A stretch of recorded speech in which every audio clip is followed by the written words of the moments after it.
ఇంకా మొత్తం అభ్యర్థులను ప్రకటించలేదు. అప్పుడే సీట్ల పంచాయతీ మొదలైంది టీడీపీ జనసేన కూటమిలో.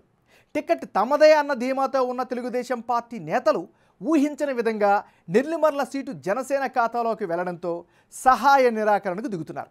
అటు ప్రకటించిన జనసేన క్యాండిడేట్ లోకం మాధవి కూడా మిత్రపక్షాన్ని కలుపుకుని పోయే ప్రయత్నాలు చేయకపోతుండడంతో పొత్తు ధర్మం అటకెక్కే పరిస్థితి నెలకొంది.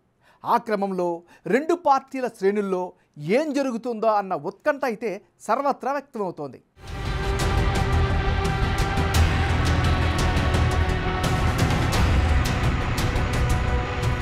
విజయనగరం జిల్లా నెల్లిమర్ల నియోజకవర్గంలో టీడీపీ జనసేన కూటమి పరిస్థితి ఆదిలోనే హంసపాదు అన్నట్టు తయారైంది. ఉమ్మడి అభ్యర్థిగా సీటు సంపాదించిన జనసేన అభ్యర్థిని లోకం మాధవికి అక్కడి టీడీపీ నాయకుల నుంచి సహాయ నిరాకరణ ఎదురవుతోంది. ముందు నుంచి నెల్లిమర్ల సీటుపై ఎన్నో ఆశలు పెట్టుకున్న అక్కడ టీడీపీ ఇన్ఛార్జ్ కర్రోతు బంగారాజుకి సీటు దక్కకపోవడంతో తీవ్ర అసంతృప్తితో కనిపిస్తున్నారు. ముఖ్యంగా నెల్లిమర్ల నియోజకవర్గం గత ఎన్నికల వరకు టీడీపీకి కంచుకోటగా ఉంటూ వస్తోంది. నెల్లిమర్ల నుంచి టీడీపీ సీనియర్ నేత పతివాడ నారాయణస్వామి నాయుడు 7 సార్లు ఎమ్మెల్యేగా గెలిచి మంత్రిగా కూడా పనిచేశారు. వయోభారం కారణంగా ఆయన పక్కన పెట్టిన టీడీపీ అధిష్టానం కర్రోతు బంగారాజుకి పార్టీ బాధ్యతలు అప్పజెప్పింది. ఈసారి టికెట్ తనదే అన్న ధీమాతో బంగారాజు ఎన్నికల ప్రచారం చేసుకుంటున్నారు.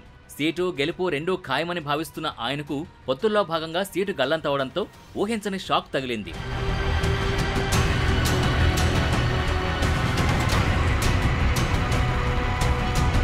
గత వారం రోజుల నుంచి నియోజకవర్గంలో రాజకీయ రగడ మొదలైంది. జనసేన అభ్యర్థి లోకం మాధవికి టికెట్ ఎలా ఇస్తారంటూ బహిరంగంగానే విమర్శిస్తున్నారు బంగారాజు వర్గీయులు. సీట్లు ప్రకటించిన రోజే తన క్యాడర్తో సమావేశమైన బంగారాజు ఎట్టి పరిస్థితుల్లో అధిష్టానంతో పోరాడైనా టికెట్ తెచ్చుకుంటానని స్పష్టం చేశారట. ఇప్పటికీ అదే ప్రయత్నాలు కొనసాగిస్తున్నారు. ఇటీవలే చంద్రబాబును కలిసిన ఆయన తన ఆవేదన వ్యక్తం చేశారట.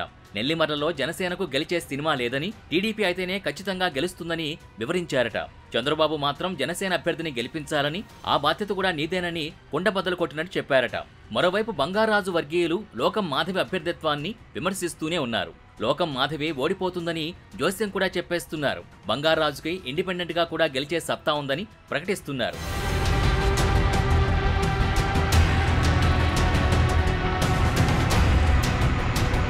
మరోవైపు ఉమ్మడి అభ్యర్థిగా సీటు దక్కించుకున్న మాధవి మాత్రం తన పని తాను చేసుకుపోతున్నారు. ఇంటింటి ప్రచారం కూడా ప్రారంభించారు. గత ఎన్నికల్లో ఓటమి నుంచి పాఠాలు నేర్చుకున్నానని, ఈసారి గెలుపు పక్కా అని తన అనుయాయుల దగ్గర చెబుతున్నారట.